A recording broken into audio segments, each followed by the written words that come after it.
YouTube land, what's good? It's your boy B Heard, aka Brian, aka Prince, aka Prince which is about the hating. Offline events are finally back, sorta, kinda. We don't know, but you know, CEO 2021 was able to take place over this past weekend, and I enjoyed every bit of it that I got to watch. Obviously, I still had to work, but like I said, it took place in Orlando, Florida, December 3rd through the 5th, and it was a damn good time, man. It was a damn good time. Shout out to jebailey and his staff. The fact that we were able to restream it is so huge. It's such a, especially in this weird pandemic world that we live in, that not everybody's able to go to every event. But if we could restream it and put people on, like I was in, shout out to Lotus Asakura, I was in his stream for majority of the matches because I kind of like watching the tournament, but it's also fun to watch the tournament from someone else's perspective too. And like a lot of people didn't even know that CEO was going on, so I think that's the benefit and the beauty of having people be able to restream events. And then also on top of that, some people just don't feel comfortable typing in the actual stream chat because there's some stream monsters for damn sure, some weirdos. But it's always nice when you can go to your favorite streamer who's restreaming the event and watching it. And like I said, I enjoyed it. I would say, like, if there's, you had to talk about the big three, right? And the big three, obviously, to me personally, for tournaments and majors goes Evo, Combo Breaker, and CEO. I would say Evo's like the Super Bowl. It's the mecca. It's the event that if you had to present what the hell the FGC is, I think Evo is that event, right? If you want to talk about the games and the passion of the games and the passion of the FGC, I think that's Combo Breaker, right? I think that Combo Breaker having a 24-hour venue and being able to play any and every game, and the fact that one of the mystery tournaments is like one of the biggest events now of that, that just screams Combo Breaker to me. And I think that's why people love the FGC. But I would say CEO is no slouch. I would say CEO is like the theatrics of it. It's the personality of it. It's the characters that we love to talk about. You know what I'm saying? Hell, there's a damn ring, and the trophies are belts. And like, if I was to ever win a tournament, it would have to be CEO because I want me a damn belt. That is so sick.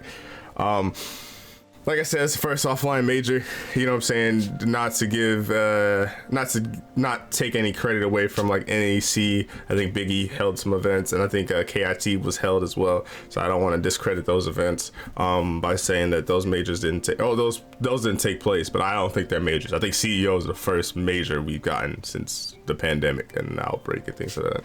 Everybody had to wear masks, which I'm okay with. Everybody had to present like a negative COVID test or have a vaccine card, which I hope that, like, I have the vaccine, and if you want to get the vaccine, that's cool, but just give us something, you know what I mean? Give us a negative COVID result or the vaccine and wear a mask. I think the only issue that I have with the mask is, you know, I was saying, for those of you who don't know, I did commentary and I'm getting back into it in 2022. I had bronchitis for majority, like 3 months in the summer, so it kind of hindered my commentary process this year, and then also it's kind of hard to commentate online. But my only fear is the mask, because you know, sometimes I've been known to mumble and I don't enunciate my words is great, so wearing a mask could hinder that a little bit. But you know what I'm saying, I'll do what I can to get through the pandemic and being able to go to offline events. So it is what it is there. People are still petty. It's still the FGC. FGC is not perfect. You know what I'm saying, fire alarms were pulled, and they actually had like rock paper scissors tournaments offline, which was kind of godlike and sick that people, you know, when life gave them lemons, they made lemonade. So that's cool. But yeah, stop being petty. It's always got to be something in the FGC, you know what I mean? So the fact that a fire alarm got pulled was kind of whack. Good thing that I don't think they tripped. I don't think it was that big of an issue outside of the time consuming, but yeah. And I feel like every tournament and everything I watched, I felt like everybody did a great job as far as you know, commentary goes. I was thoroughly impressed. There's some cringy commentary moments, but you know, it's commentary is an art to where it's all about explaining what's going on and like why you should listen into them. And you know what I'm saying, everybody got the different flavors, and you want to be entertaining. That's the point of the FGC. It's like you have certain players that you watch because they're entertaining. Like no one cares about the tech monster who's super optimal and super sick if he doesn't have a personality behind it, if he doesn't have a story behind it. Like Daigo got a personality. Fenrich got a personality. I don't care what you say. You know what I'm saying? Goichi got a personality, but they also showcase that in that play too. So it's a yin and the yang. But let's talk about some of these results and get into some of these tournaments. So yeah, there was a bunch of players. Guilty Gear Strive. Shout out to that boy K7 Show Off. NRS player, really strong Sub-Zero player in Mortal Kombat 11. Not too sure who he plays in other NRS games, but you know, NRS games always have that stigma of like they're not real fighting games. People don't take them seriously. And the fact that K7 Show Off was able to showcase that, and he's been a damn good, strong player. I think this put the world on notice. Now, granted, you know what I'm saying, CEO. It's usually taking place in June, and that's when like this major is like really shine. So the fact that they was able to throw something up in the end of December, which I mean they always kind of had something with CEO Taku, and that was kind of like their anime tournament of CEO, but they always kind of had something towards the end of the year. So the fact that they was able to throw this a regular CEO, and then next year will be the major that we all know and love in June. You know what I'm saying? I expect to see more people, and not to mention K7 Show Off actually just announced the CGL Gaming, you know, sponsorship this week, and then the fact that he was able to go out and win a tournament is crazy. So you know, all the power to him. Remy Celestial, or I might be butchering that last name. I do apologize if I am. Axel player, really strong Axel player, from Canada. I was impressed with this gameplay. I really was rooting for K7. I was rooting for Punk. I was rooting for Kizzy Cave. That's just because I know him. I watched them like majority of the content. And Remy surprised me. And like that first set between him and K7 in that winners final was a really good set, and it went back and forth. And Remy made Axel look cool. There's people out there that don't like Axel. I get it. I don't like playing against him. But if I could play Axel, I damn sure would. Because I don't know. Like, he looks cooler in this game than any other game. That's for damn sure. Maybe it's the jeans and not the jean shorts. But you know what I'm saying? I thoroughly enjoyed Remy's Axel. You know, Kizzy K coming in third. The ISOL pick against Axel made sense. It was just kind of hard to see because it seemed like a moments where I feel like Kizzy would have easily been able to optimize a combo in a certain situation against Remy with his Kai. You could kind of tell that experience with the soul wasn't there.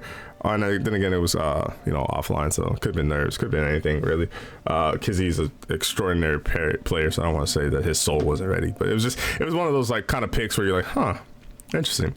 I think Punk looks really good, and I think people fail to realize that Punk just came from a grand finals in the top 8. Like, he was already in the ring kind of before he entered this Guilty Gear Strive tournament. So the fact that he was able to get fourth and finish in the top 8, I think he had another top 8. I don't know the other game, but I think outside of Street Fighter 5 and Guilty Gear Strive, he had another top 8. Tempest, May is just incredible. The fact that they were able to showcase Leo as well, I think that Leo's gonna get better. Shine, Potemkin, Idosi, I probably butchering that, Nago, and then Diaphone. And then some noticeable 9th place finishes, which is kind of crazy when you ask me. Is Hotashi being in 9th place, Flash, Lord Knight, Razzo, Marlon Pie, Hook finishing 13th is crazy. Wrath, shout out to Wrath, YouTuber with the Gold Lewis, and killing it. Any other noticeable names? Ajax. I wondered if this is the Ajax that I played in tournament before. Obviously, I'm not nowhere near here. I'm an 0-2 boy forever and a day, but you know what I'm saying? Asian Riven is an incredibly strong League of Legends player and Dragon Ball FighterZ player, and the fact that they actually played Diaphone in a really close back-to-back, and I want to say that because Strive was 3 out of 5, and I want to say that was like final game, final round. That was a fun set. I enjoyed that set. Any other noticeable names that I recognize here, or can we go on?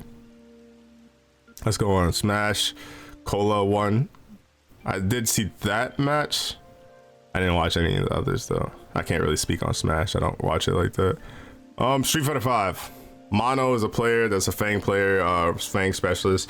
PR in the building. PR was represented really well.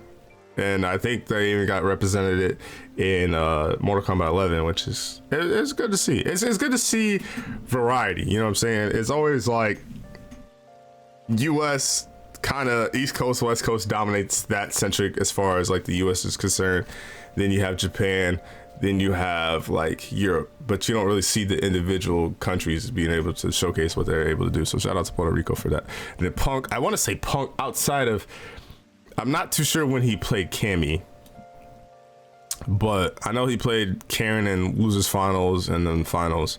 But I want to say they ran Vega for majority of the tournament, and the fact that they got top 8 with Vega, Punk is just different, bro. He's just different. I don't know what else to say outside of that. He's just different.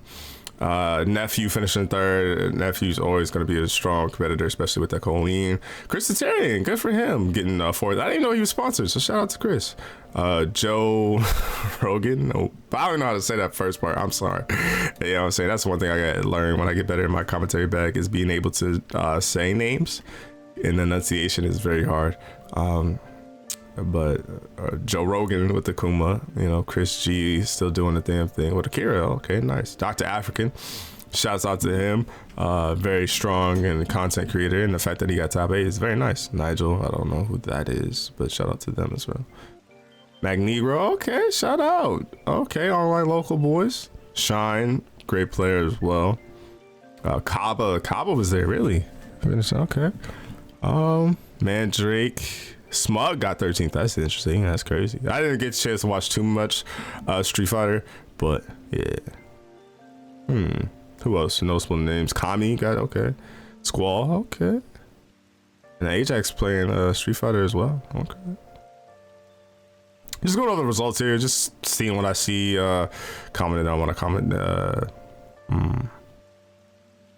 Is that the same Danny boy that I'm thinking of? Maybe not. Oh no. Some noticeable names in here. Tekken was cool. I don't hate Tekken. Tekken's just a hard game to understand, and there's so much going on in Tekken, but being able to watch them, like I said, I was watching it through restreams, and I was watching obviously Los Asakura's restreams, so the fact that I saw some Tekken gameplay was kind of sick, I'm not gonna lie. Anakin, I definitely watched some Anakin's Jack 7, and then Ash getting it. Shouts out to them. Rip did good for him. And then Granblue Fantasy Versus, they actually had an event to where I want to say they had like 10v10, right? Yeah, 10v10 10v10 exhibition, there we go. And yeah, the fact that they had that, shout out to them, that's pretty cool. I love 10v10s. I love like rivalries and things of that nature. And then yeah, just to go briefly over Mortal Kombat 11 is these two twin brothers who are, I want to say, actually, let's look at this. How old are they? Did it say? Yeah, 16-year-old brothers finished first and second. That is crazy. And you would think if you would told me brothers were to finish first and second, you know what I'm saying, I knew Honeybee, I knew Biohazard were there, so I'm thinking that would be the brothers that you're talking about. But the fact, what does this say where they're from? You know, brothers, yeah, they finished 1 and 2. It doesn't say where they're from. I thought weren't they Puerto Rican, I think, or something like that. It doesn't say. I'm sorry that it doesn't say. But yeah, they represented the Shoutout, and then I want to say, yeah, Puerto Rico had a great showing, and we're gonna get to this in a second. And they called the U.S. free in Mortal Kombat 11, which is, you know, scratching that itch. So I'm hoping that there is an actual announcement for a Mortal Kombat game tomorrow, because we need that competitiveness back, especially since Mortal Kombat 11 is not really known for that international play like that. Like, there is international players, but it's not like where it's kind of not like how do I want to say this? It's not like Street Fighter or Dragon Ball, right? Where like France is really like killers in Dragon Ball, and Japan's obviously killers in Dragon Ball, where it's like we don't have, there's Europe representation, but it's not a lot.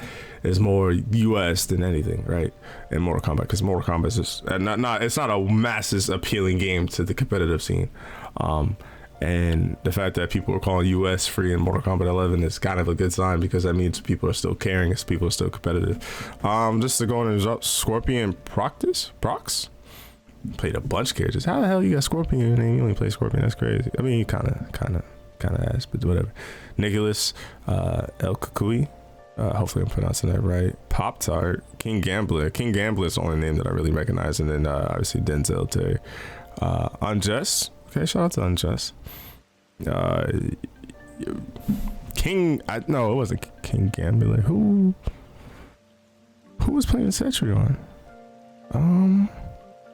Because I did watch that set between El Punk. I'm not gonna try the first part because I don't want to butcher it. And he played against the Cetrion, but I don't think it was El Kukui. But that was a hype set. And his Kodokan is actually ridiculous. Jukes, Honeybee, video games, went all the way out there and finished ninth. That's kind of insane. Biohazard, Han Rashid, Splash, Full Auto. Just naming out the names that I know and I recognize. Good to see MK11 still having good representation. Good representation. And that's kind of crazy that like Deadly Rebel is someone finishing in 33rd, which is to me insane. Pure FGC is kind of a good godlike player. Forever King too. Baylina, shout out to her. Dragon Ball FighterZ was probably the one I watched the most outside of top 8, which I couldn't find the top 8 footage anywhere, which was kind of insane to me. But that was the one I want to say I watched the most of the weekend. Dismantle X coming in first place. You know what I'm saying? I thought Legendary Prayer had this tournament in the bag, but you know what I'm saying? They got the finals to worry about, which is actually taking place this weekend, which hopefully I'll be able to watch and stream and talk about that. I'm definitely going to talk about Europe's finals, regional finals in another video this week. But Legendary Prayer is probably looking like the favorite in that one. It's kind of hard to tell where US like Dragon Ball FighterZ is right now, because you know what I'm saying, let's see, the Kill Sage is not really playing the game like he was Sonic Fox. They're not really playing the game but like they once were. Hook's playing the game but kind of casually. Adrian Raven, like the US is in a weird spot. I can't really tell you who do I feel is like the best in the US. I mean, obviously I would, if I had to put my money and life savings on it, I think it's a safe bet to always bet on Sonic. But you know what I'm saying, with this regional finals, only time will tell who's the best and who will be able to represent us against the Europe, because I think Europe's strong. I think Yasa, Wawa, I'm drawing a blank on Mr. Popo. I'm drawing a blank on the other names because I'm just not looking at the list. I'm looking at this list. I think those guys are really strong, and I like to see where they kind of lie against Japan. But obviously you can't really see it unless we get offline locals, which sucks. Which sucks. I hope you know, Dragon Ball FighterZ is one of those next games to get the rollback announcement, and when they do, we good. But hopefully it's like Stride's rollback to where it's possible to play against Japan, because like who would want to see like Goichi versus Sonic all the time if it's possible to play on that. Let's see, like I said, K-Sac ended up doing really well. Jazz Rep did quite well, because I had the chance to see these two play. I saw K-Sac play. I didn't see Jazz Rep play over the weekend, but Android 17 has been on the rise of a lot of teams, and he's doing the damn thing. Adrian Riven, like I said, I got put on to him by actually watching a Lotus video. So shout out to Lotus again. But the fact that this guy plays a League of Legends at an extremely high level and plays Dragon Ball FighterZ, super solid player too, just clean player. Ajax plays this game as well. Hook and Chris G. That's what's wild about this timeline that we're in with fighters, and I couldn't tell you who I think is the best, because Hook was arguably a top 5 player in the world at one point, right? At least season 1 Dragon Ball FighterZ, and then he kind of took some time off, and then Chris G was like, it was like that first timeline of Dragon Ball FighterZ season 1 where it was like Chris G was dominating tournaments and Sonic Fox was dominating tournaments, but they hadn't had the chance to play each other, and then they finally did, and Sonic won that, and then that's when he called out Goichi and that whole timeline. Like, the fact that they are the bottom of the top 8 is insane to me. Kite, Perfection, the Kill Sage finished at 13th, but they got sent to losers by Perfection kind of early, so the fact that they was able to still get 13th is quite impressive. Subatomic Sabers, it's weird to see Subatomic Sabers not play Cell. Ray, Marvel Legend, Jake Ryan was able to do the damn thing as far as commentary goes, and he killed it. And the fact that he was able to get 25th is pretty impressive, if you ask me. Obelisk, okay, yeah. See, Ray, prime example. The Kill Sage one and Skullgirls. Now let's get into some of these announcements here. So Umbrella officially got announced, which I thought she was out already technically, but I guess not. Like, there was the early access, I want to say. So it says that she's currently slated for early 2022, but I don't know. Can you still play the early access?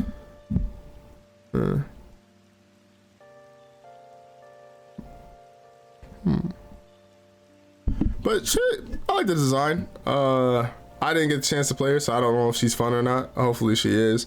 I feel like Annie of the Stars is like, that's probably my favorite. Because I'm not saying that I didn't want new characters in Skullgirls, right? I'm saying like, it's kind of hard to picture who they could add to Skullgirls to make Skullgirls better when it's like you get used to a roster. You know what I mean? It's like kind of like with Dragon Ball Fighters now. Like, who else could they add? I'd rather you update the game's net code than to add a new character or colors or skins or whatever. So when they added Annie, that ended up being the funnest character to me in that game. And like, I love playing Annie in that game. So I didn't get the chance to play Umbrella. Hopefully she's fun. But they also announced Black Delilah, which her design kind of looks cool. And obviously she's coming out 2022. Hoping maybe within a month or two. See, I don't know how many more characters they got to add, but hopefully within a month or two of Umbrella, like it's like within a few months. But I'm excited because they only have one more. Yeah, they only have one more left to reveal, and it's slated for 2022. And then she has a Tommy gun and a mechanical arm. Wow. Or Tommy gun is actually a mechanical arm. Reading helps. So hopefully she's fun. I fuck with Skullgirls. The fact that the netcode is perfect, I fuck with her. Yeah. Hopefully she's a cool, fun character. Then Baby Girl Biking got announced for Guilty Gear Strive, released January 2022. The fact I didn't even know this announcement was a thing until I saw a tweet and it was like, just wait at the end of top 8. I'm like, oh, okay, let me see what that's about. And then they announced Biking. I had the reaction on my channel. You should be sure to go check that out. You know, Biking is a character I never fought against, so I might hate her after this, but I think it's good for Guilty Gear Strive because we have these technical monsters and these demon of characters, and every DLC character is an asshole in some regards, so it's only fitting that we get Biking. And I think the leaks are true, but I don't remember who the last character was in the leaks. I want to say it was Slayer, and I might be the 5 DLC characters, which is a pretty good roster if you ask me. I do enjoy Strive. I do enjoy Strive's roster. I like how it's not too crazy big, expounded upon, and it's gradually gonna get bigger over the years, so people can learn characters and things of that nature.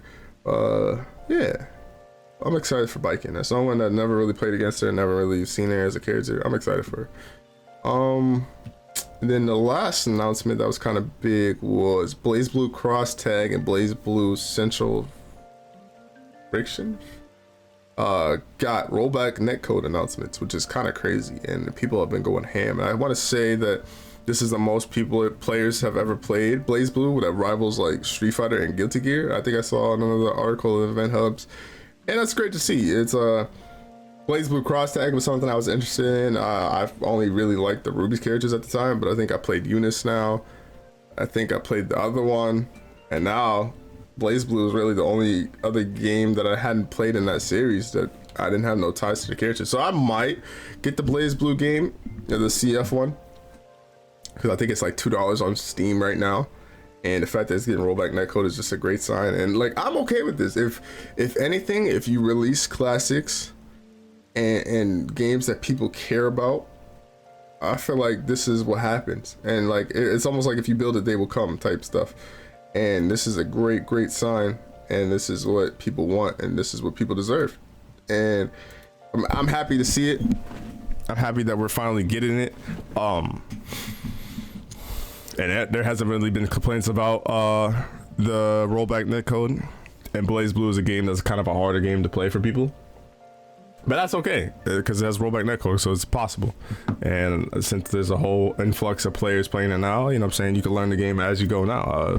Sajam always has a great YouTube video of him showcasing the fact that he's learning a game and learning a character, and he shows you how he does it. So all those people out there, they can do that too. Yeah, so now the only thing I could wait for as far as Blazblue is concerned is I would love to see Guilty Gear XR Rev 2. You know, get some rollback.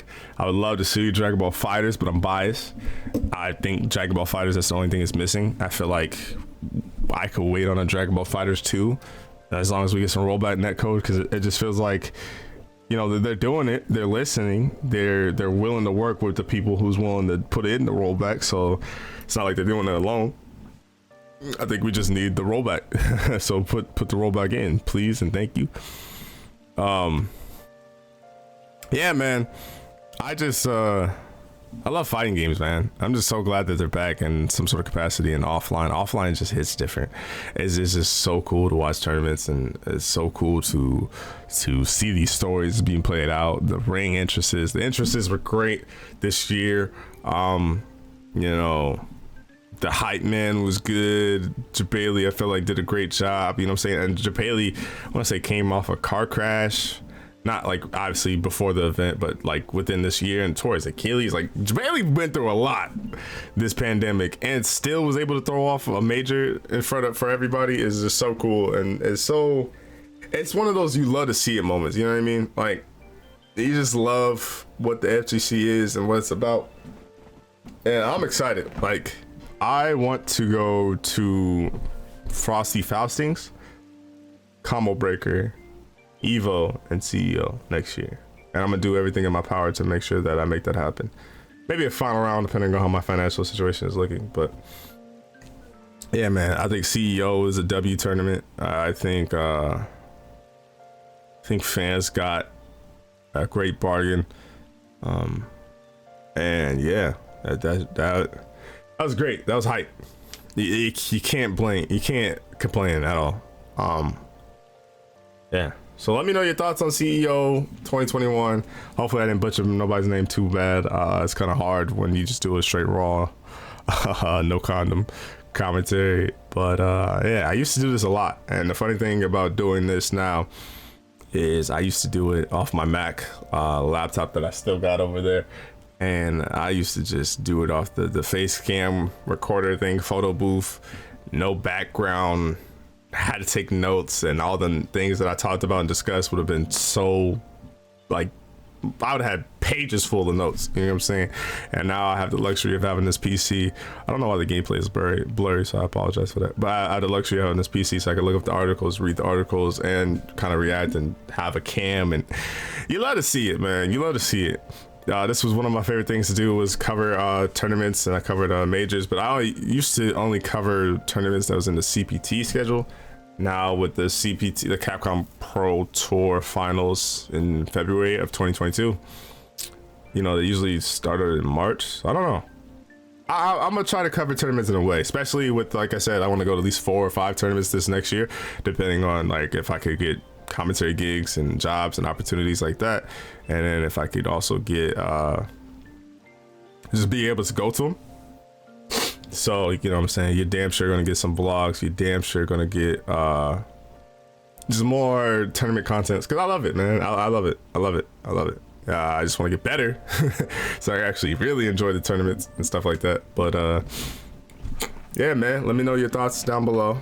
I love you guys. Till next time, I'm out.